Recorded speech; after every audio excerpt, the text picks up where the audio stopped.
मित्रांनो, एक लॉजिकल प्रश्न. जर आपल्या भारतामध्ये पॉवर जनरेशन ही हजारो मेगावॅटमध्ये होत असेल, तर मग लोड शेडिंग अजूनही का होते? आपण विचार करतो, इतके मोठे thermal power plant, hydro power plant, solar power plant, wind energy सगळं असूनसुद्धा काही भागामध्ये लाईट जाते. यामागे फक्त वीज कमी आहे हे कारण नसतं, तर पॉवर सिस्टम हा जनरेशन नसतो.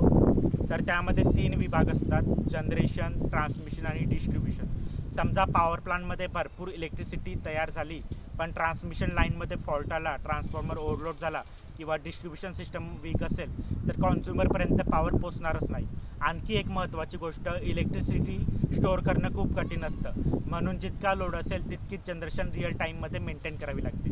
जर अचानक डिमांड वाढली, अचानक जनरेशन कमी पडली, तर ग्रीड अनस्टेबल होऊ शकतं. म्हणूनच लोड डिस्पॅच सेंटर सतत frequency, voltage, load balance monitor करत असतं. पॉवर सिस्टम म्हणजे फक्त वायर्स नाहीत, तर एक कम्प्लीट लाईव्ह बॅलन्सिंग सायन्स आहे.